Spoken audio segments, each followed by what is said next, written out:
할렐루야! 네, 오늘도 주님 앞에 나오신 여러분들 사랑합니다. 오늘도 우리가 마음과 정성을 다해서 찬양으로 주님 앞에 나아가겠습니다.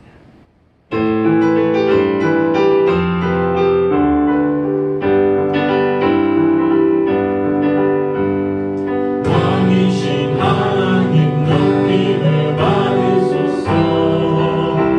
찬양하리라. 영원히 높임을 받으실 이름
우리 다 함께 사도신경으로 신앙 고백하겠습니다. 나는 전능하신 아버지 하나님 천지의 창조주를 믿습니다. 나는 그의 유일하신 아들 우리 주 예수 그리스도를 믿습니다. 그는 성령으로 잉태되어 동정녀 마리아에게서 나시고 본디오 빌라도에게 고난을 받아 십자가에 못 박혀 죽으시고 장사된 지 사흘 만에 죽은 자 가운데서 다시 살아나셨으며 하늘에 오르시어 전능하신 아버지 하나님 우편에 앉아 계시다가 거기로부터 살아있는 자와 죽은 자를 심판하러 오십니다. 나는 성령을 믿으며 거룩한 공교회와 성도의 교제와 죄를 용서받는 것과 몸의 부활과 영생을 믿습니다. 아멘.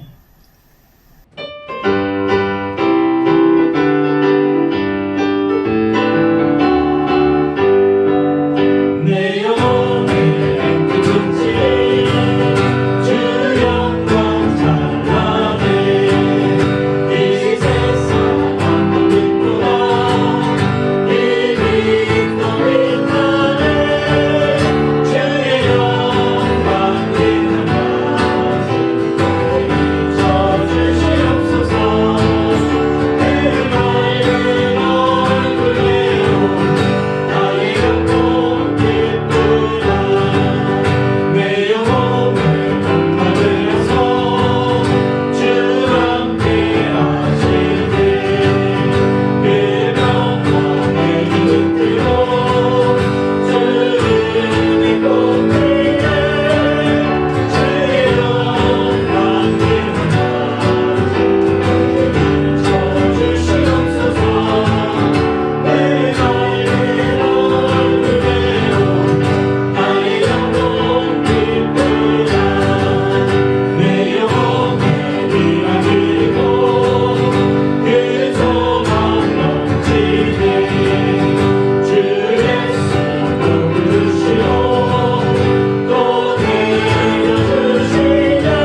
오늘 우리에게 주시는 하나님의 말씀은 구약에 있는 열왕기상 3장 16절에서 28절까지입니다.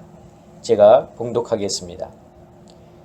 그때의 창기 두 여자가 왕에게 와서 그 앞에 서며 한 여자는 말하되 내 주여 나와 이 여자가 한 집에서 사는데 내가 그와 함께 집에 있으며 해산하였더니 내가 해산한 지 사흘 만에 이 여자도 해산하고 우리가 함께 있었고 우리 둘 외에는 집에 다른 사람이 없었나이다. 그런데 밤에 저 여자가 그의 아들 위에 누움으로 그의 아들이 죽으니 그가 밤중에 일어나서 이 여종 내가 잠든 사이에 내 아들을 내 곁에서 가져다가 자기의 품에 누이고 자기의 죽은 아들을 내 품에 누였나이다. 아침에 내가 내 아들을 젖먹이려고 일어나 본즉 죽었기로 내가 아침에 자세히 보니 내가 낳은 아들이 아니더이다 하며 다른 여자는 이르되 아니라 산 것은 내 아들이요 죽은 것은 네 아들이라 하고 이 여자는 이르되 아니라 죽은 것이 네 아들이요 산 것이 내 아들이라 하며 왕 앞에서 그와 같이 쟁론하는지라. 왕이 이르되 이 여자는 말하기를 산 것은 내 아들이요 죽은 것은 네 아들이라 하고 저 여자는 말하기를 아니라 죽은 것이 네 아들이요 산 것이 내 아들이라 하는도다 하고 또 이르되 칼을 내게로 가져오라 하니 칼을 왕 앞으로 가져온지라. 왕이 이르되 산 아이를 둘로 나누어 반은 이 여자에게 주고 반은 저 여자에게 주라. 그 산 아들의 어머니 되는 여자가 그 아들을 위하여 마음이 불붙는 것 같아서 왕께 아뢰어 청하건대 내 주여 산 아이를 그에게 주시고 아무쪼록 죽이지 마옵소서 하되 다른 여자는 말하기를 내 것도 되게 말고 네 것도 되게 말고 나누게 하라 하는지라. 왕이 대답하여 이르되 산 아이를 저 여자에게 주고 결코 죽이지 말라. 저가 그의 어머니이니라 하매 온 이스라엘이 왕이 심리하여 판결함을 듣고 왕을 두려워하였으니 이는 하나님의 지혜가 그의 속에 있어 판결함을 봄이더라. 아멘. 기도하겠습니다. 사랑의 아버지 하나님 감사합니다. 오늘도 이 시간 저희들 주님 앞에 나왔습니다. 이 시간 저희들이 함께 말씀을 들으려 합니다. 말씀 가운데 함께하여 주시옵고 오늘도 들은 말씀 은혜 받으며 그 말씀에 순종하며 살아가는 저희들 될 수 있도록 주님 허락하여 주시옵소서. 예수 그리스도의 이름으로 기도하옵나이다. 아멘. 사랑하는 성도 여러분, 지난 한 주간도 주님의 말씀 기억하시고 또 주님의 은혜 누리면서 사셨습니까? 우리가 하루하루 살아감에 있어서 그 모든 것이 하나님의 은혜요 또 하루를 살아가는 우리의 원동력이 하나님의 말씀이 되실 수 있기를 주님의 이름으로 부탁을 드립니다. 자, 우리는 지난주에 솔로몬이 이스라엘 왕이 된 후에 하나님께 일천번제를 드렸던 이야기에 대해서 들었습니다.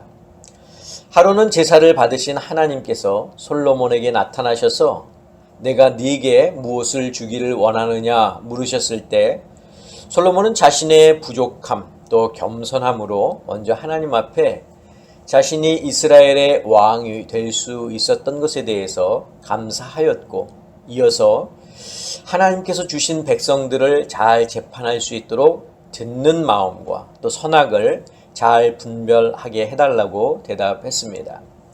자, 솔로몬의 진정 어린 이런 마음을 보셨던 하나님은 그의 마음과 정성을 좋아하셨고 그가 구한 지혜와 총명한 마음을 주셨을 뿐만 아니라 그가 구하지도 않은 부귀와 영화도 함께 주셨고 또 전에도 후에도 솔로몬과 같을 자가 없을 것이라는 칭찬까지 해주셨습니다. 자, 솔로몬이 하나님께 듣는 마음과 또 선악을 분별하는 지혜를 구했다고 하는 것은 자기의 자리를 확실히 알고 있었다는 것을 의미합니다. 이스라엘의 왕이라고 하는 자리는 세상의 왕들처럼 통치자로서 어떤 권력과 힘의 상징으로서의 자리가 아니라 하나님의 대리 통치자로서 하나님과 백성을 중지하고 또 하나님의 뜻을 백성들에게 전하며 백성들의 마음과 생각을 하나님께 아뢰는 자리이죠. 자, 또한 솔로몬은 하나님을 진정으로 사랑하는 사람이었습니다. 예루살렘에서 10km 정도 떨어져 있던 그 기브온 산당에서 하나님께 일천 번제를 드렸다는 것은 그가 얼마나 열심이었는가, 하나님을 사랑하였는가를 잘 보여주고 있습니다. 그러면서 우리도 우리의 자리를 알고 또 하나님을 사랑하는 방법이 바로 예배를 드리는 것이다 했죠. 예배를 드릴 때는 마음과 또 정성이 중요한데 의무감이나 사명감으로서가 아니라 우리에게 새 생명을 허락하신 만왕의 왕께 또 나의 주인 되시는 하나님께 온 마음과 정성을 다해서 예배 드리는 자가 되자라고 제가 지난주에 말씀을 드렸습니다.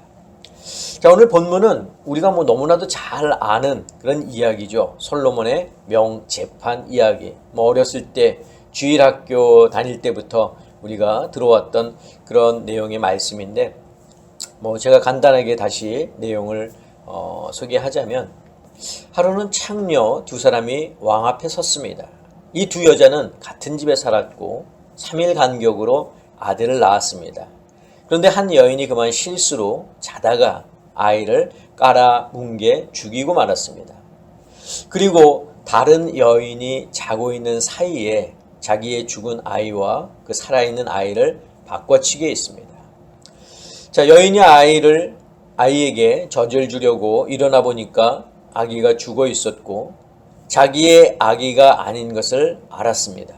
자, 그러나 바꿔치기한 여인이 살아있는 아기가 자기의 아기라고 완강히 주장하는 바람에 결국 왕에게 송사하게 되었습니다. 만약 이 사건이 요즘 시대에 발생했다면 쉽게 해결할 수 있었을 겁니다. 유전자 감식이라고 하는 것을 통해서 누가 진짜 엄마인지를 쉽게 가려낼 수 있기 때문입니다. 그러나 당시에는 그런 기술이 없었고 또 확실한 물증이나 증인이 없었기 때문에 누가 살아있는 아기의 진짜 엄마인지를 가려내기란 쉽지 않았습니다. 하지만 솔로몬은 모성애라고 하는 엄마의 자식을 사랑하는 그 마음을 재판에 이용했습니다. 그리고 손쉽게 진짜 엄마를 찾을 수 있었습니다. 솔로몬의 지혜가 돋보이는 재판이죠. 자, 열왕기 사가가 이처럼 솔로몬의 명재판 이야기를 이곳에 기록한 이유가 있습니다. 그것은 솔로몬의 지혜가 하나님께로부터 왔고 또 솔로몬이 일천번제를 드린 후 하나님께 구했던 지혜를 받아서 백성들을 잘 치리하고 있음을 보여주기 위해서입니다. 자, 오늘 본문은 우리에게 중요한 것 한 가지를 말해주고 있습니다. 그것은 우리가 하나님께 나아가야 한다는 겁니다. 자, 아기를 바꿔치기 당한 엄마는 얼마나 억울한 일을 당했습니까?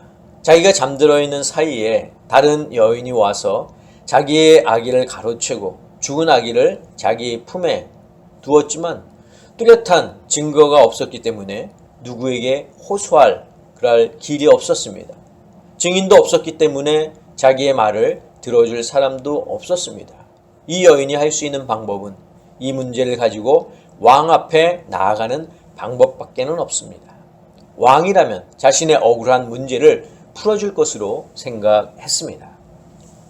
자, 솔로몬 또한 한 나라의 왕이 된 것이 무척 부담스러웠습니다. 아버지 다윗의 유언에 따라 하나님의 명령을 지켜야 했고 또 나라를 치리해야 했으며 백성들을 잘 돌봐야 했습니다. 그러나 자신이 없었습니다. 어디서부터 어떻게 해야 할지 알지 못했습니다. 결국 솔로몬이 찾은 답은 하나님께 나아가는 것이었습니다. 하나님이시라면 자기의 고민을 해결해 주실 것으로 생각한 겁니다. 그래서 이제 일천번제를 드린 거죠. 자, 우리도 살다 보면 내 힘으로 할 수 없는 일들이 많이 있습니다. 많은 고민과 걱정 속에 우리는 살아갑니다. 우리의 앞길이 불투명해서 두려움이 생기기도 합니다. 우리의 마음이 억울하게 아기를 빼앗긴 여인과도 같고 또 고민과 근심 속에 있는 솔로몬과도 같습니다. 그렇다면 우리에게 필요한 것은 하나님께 나아가는 것입니다. 하나님께 나아가는 이유는 하나님을 만나서 내 사정을 이야기하고 또 내 속에 있는 문제를 하나님께 아뢰기 위함입니다. 솔로몬도 하나님께 나아갔고 아기를 빼앗긴 여인도 왕 앞에 나아갔습니다. 십자가에 달려야 하는 예수님도 하나님께 나아갔습니다. 하나님의 자녀가 하나님의 백성이 아버지 앞에 그리고 왕 앞에 나아가는 것은 지극히 당연한 것입니다. 주저할 이유가 없고 망설일 이유가 없습니다. 하나님은 우리가 당신께 나오는 것을 귀찮게 여기지 않으십니다. 오히려 더 좋아하십니다. 저는 우리 아름다운 교회 성도들이 하나님께 나아가는 것을 주저하지 않기를 바랍니다. 언제든지 하나님 앞에 나아가실 수 있기를 바랍니다. 세상의 왕에게 나아가기 위해서는 여러 가지 절차가 필요하고 만나기도 힘들지만 우리의 왕 대신 하나님께 나아가기 위해서는 절차도 필요 없고 만남이 성사되지 않을 이유도 없습니다. 자, 하나님께 나아가는 방법은 여러 가지가 있는데 대표적인 것 두 가지만 소개한다면 첫째는 예배를 통해서입니다. 솔로몬은 제사를 통해서 하나님을 만났습니다. 솔로몬은 예루살렘에서 10km나 떨어져 있는 기브온 산당에서 1000번제를 드렸습니다. 왕으로서 왕복 20km나 되는 그 산당을 찾아 그것도 1000번제를 드렸다고 하는 것은 그가 얼마나 하나님께 정성이었고 또 하나님을 사랑했는지 잘 알 수 있습니다. 더군다나 하나님이 솔로몬의 꿈속에 나타나셨을 때는 언제였습니까? 밤이었습니다. 그는 밤늦은 시각에도 기브온 산당에 있었다는 겁니다. 하나님을 예배함에 있어서 중요한 것은 시간, 장소 그렇게 중요하지 않습니다. 그러나 하나님께 나아감에 있어 중요한 것이 있다면 그것은 마음과 정성이라는 거죠. 하나님께서 솔로몬의 꿈속에 나타나 내가 네게 무엇을 주기를 원하느냐라고 말씀하셨던 것도 바로 솔로몬의 마음과 정성을 보셨기 때문입니다. 하나님은 먼저 우리에게 다가오기도 하시지만 우리가 먼저 하나님을 또 찾아야 합니다. 하나님을 찾을 때는 간절함이 있어야 합니다. 우리가 신령과 진정으로 하나님께 예배드리는 이유가 무엇 때문입니까? 하나님의 임재, 곧 하나님을 만나기 위해서 아닙니까? 우리가 예배 시간에 여러 가지 순서들이 있죠. 찬양도 있고 또 대표기도도 있고 또 말씀도 듣고 우리가 예물도 하나님 앞에 드립니다. 이 모든 것이 하나님과 관계가 있다고 하는 거죠. 여러분, 찬양이라고 하는 것은 우리의 마음에 문을 여는 것입니다. 그리고 곡조가 있는 기도라고 하는 거죠. 찬양은 나 좋으라고 부르는 것이 아니죠.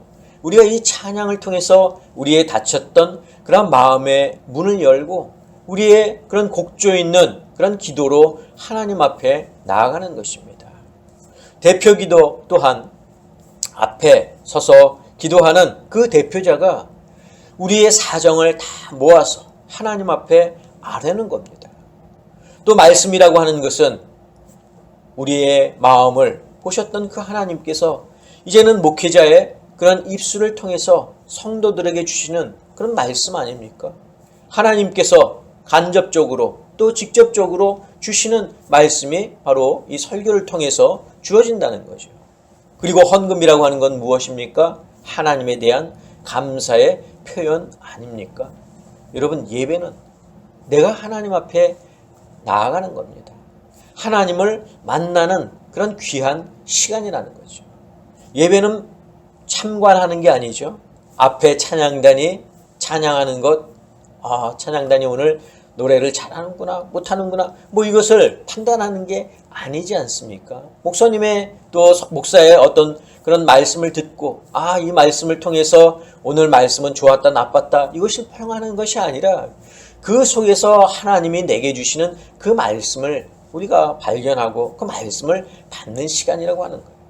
그렇기 때문에 예배는 내가 하나님께 나아가는 시간이고 하나님을 만나는 시간이고 하나님께서 내게 주시는 것을 받는 것이고 또 내가 하나님께 감사함으로 모든 것을 또 드리는 그 시간이 예배라고 하는 겁니다. 자, 둘째로 하나님께 나아가는 방법은 내 기도 시간을 통해서입니다. 여러분, 예배가 성도들이 함께 하나님께 나아가는 거라면 이 개인 기도는 내가 혼자 하나님께 나아가는 것입니다. 이 시간만큼 하나님과 나 사이에 가장 솔직해질 시간은 없습니다. 하나님 앞에 숨김없이 나의 모든 것을, 내 은밀한 것까지도 하나님께 아뢰일 수 있는 시간이 바로 이 개인 기도 시간입니다. 그런데 우리가 솔직히 말하면 이 개인 기도 시간을 갖지 못하는 경우가 많이 있습니다. 하나님과의 그런 은밀한 그런 만남을 추구하지 않는 경우가 많이 있다는 거죠. 예수님은 종종 하나님 앞에 나아가서 기도했죠. 새벽 시간에 또 늦은 밤 시간에 하나님께 기도하곤 했습니다. 이것이 우리에게도 얼마나 값지고 소중한 시간인지 알 수 없습니다. 여러분, 하나님은 우리가 당신께 나오기를 원하고 계신다는 거죠. 드문드문이 아니라 하나님은 되도록이면 우리가 자주 하나님 앞에 나와서 하나님을 만나기를 원하신다는 거예요. 그렇기 때문에 우리가 이 예배를 통해서 또 개인의 어떤 기도 시간을 통해서 우리가 하나님 앞에 나아갈 수 있는 그런 믿음이 여러분들 가운데 있기를 바랍니다. 그래서 우리 아름다운 교회 성도 여러분들은 하나님을 자주 만나고 하나님 앞에 자주 나아가고 또 아뢰일 것이 있으면, 부탁할 것이 있으면 하나님을 찾아 나아가 하나님께 모든 것을 아뢰고 또 부탁할 수 있는 정말 지혜로운 귀한 성도들이 되실 수 있기를 주님의 이름으로 간절히 축원합니다. 기도하겠습니다. 사랑의 아버지 하나님, 솔로몬이 하나님께 나아갔듯 우리도 하나님께 나아가기를 원합니다. 우리의 자리를 알고 또 하나님의 말씀을 우리가 기억하면서 때로는 우리가 이 세상 살면서 세상의 문제로 고민하고 가슴 아파할 때 그것을 혼자 앓는 것이 아니라 하나님께 아뢰일 수 있는 믿음의 귀한 성도들 될 수 있도록 주님, 저희들 가운데 함께하여 주시옵소서. 이제는 우리 주 예수 그리스도의 은혜와 하나님의 그 크신 사랑하심과 성령님의 역사하심이 오늘 말씀을 듣고 하나님께 나아가기를 다짐하는 사랑하는 당신의 성도들 머리 위에, 저희들의 가정 위에, 건강 위에, 자녀들 위에, 직장과 사업과 일터 위에 지금부터 영원까지 함께하옵시기를 간절히 축원하옵나이다. 아멘.